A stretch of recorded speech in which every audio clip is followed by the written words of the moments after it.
Kembali lagi di Galeri Sepak Bola Indonesia, masih ada Mas Kurus. Ya. Tadi kita ngomongin soal suara. Emang waktu menjadi pemain bola, apa sih yang pengen disuarakan ke PSSI? Saat menjadi main bola yang pasti tentunya kesejahteraan, kenyamanan dari para pemain ini. Jadi mereka bermain dengan lepas tanpa ada beban pikiran. Cuman permasalahan di sepak bola itu kan nggak cuma itu. Gitu. Nah, banyak sekali permasalahan-permasalahan yang sebenarnya menghambat perkembangan sepak bola kita. Gitu. Boleh dibocorin nggak? Contohnya apa sih, Mas Kurus? Satu hal ya yang perlu yang kita pikirkan adalah bagaimana mensinergikan semua stakeholder sepak bola untuk satu kepentingan, yaitu sepak bola nasional, daripada kepentingan mereka, kepentingan pribadi mereka. Kemudian juga menjaga atau memperbaiki hubungan baik lagi ke pemerintah, terus ke sesama pelatih, sesama pemain, terus ke masyarakat, kemudian ke klub, ke operator, ke supporter gitu, untuk sama-sama bekerja sama untuk peningkatan prestasi. Goalnya di situ. Ini kalau bisa dibilang komplit ya, dari hulu ke hilir ya Mas, dari yang paling basic sampai yang paling ujung-ujungnya ada kursus-kursus itu. Sebenarnya Danti masih penasaran banget nih Mas Kurus, tapi sayang sekali waktu kita sudah habis. Jadi kita harus pamit dulu. Pemirsa jangan kemana-mana, terus saksikan Galeri Sepak Bola Indonesia setiap Sabtu dan Minggu jam 1:30 hanya di Trans 7.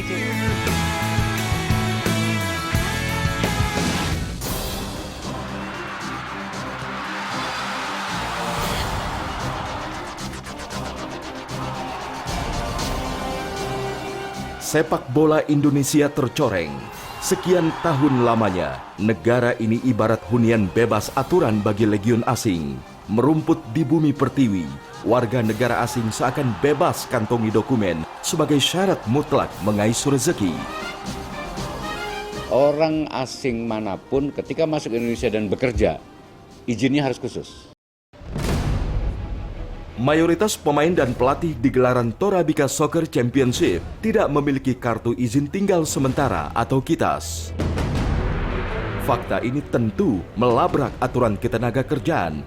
Artinya, terdapat pekerja asing ilegal berkeliaran dan wajib ditindak tegas. Kemenpora pun seakan kebakaran jenggot menyimak kejanggalan tersebut. Larangan melibatkan pelatih dan pemain asing tanpa visa kini harus ditempuh. Apabila terjadi, hukuman berat telah menanti. Selaku tangan pemerintah, Badan Olahraga Profesional Indonesia atau BOPI mengambil langkah tegas guna mengantisipasi pelanggaran ini. Meskipun BOPI itu tidak punya otoritas melakukan tindakan, ya, yang punya otoritas melakukan tindakan tuh Naker dan imigrasi. Ya, kita udah koordinasi ke sana, akan kita laporkan. Tipu daya ini semestinya harus segera dibenahi, tentunya oleh pihak operator penyelenggara, yakni PT Gelora Trisula Semesta. PT GTS selaku operator semestinya menjadi garda terdepan untuk mencegah penggunaan legiun asing ilegal.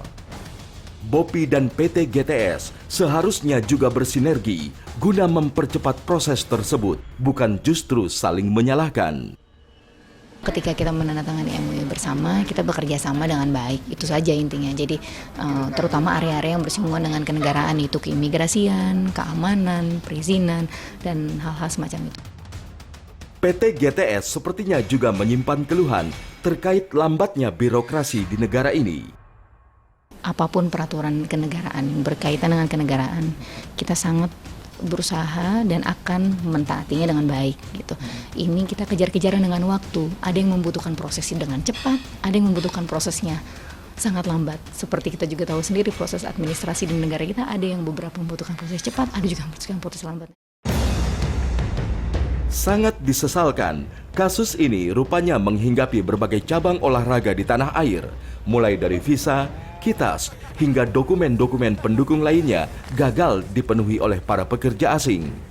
Semua cabang olahraga di Indonesia yang sifatnya profesional itu banyak kasus kayak begini.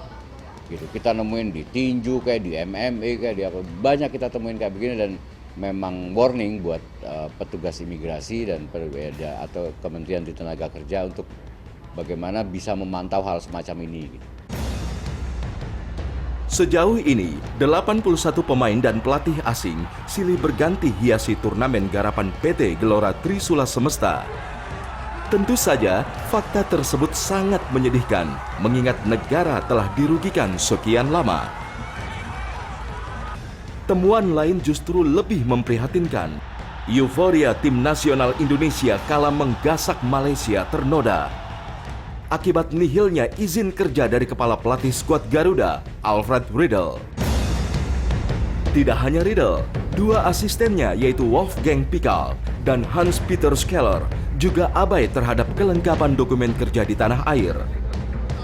Sangat disayangkan, PSSI selaku jantung sepak bola justru acuh terkait syarat, bukan tunduk dan patuh kepada undang-undang negara, malah melanggar aturan.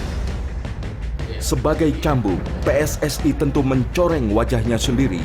Bagaimana anggotanya akan taat terhadap aturan apabila induknya lebih dulu melanggar hukum negara? Ke atas langit yang biru, pastikan kita tetap bersatu. Untukmu ini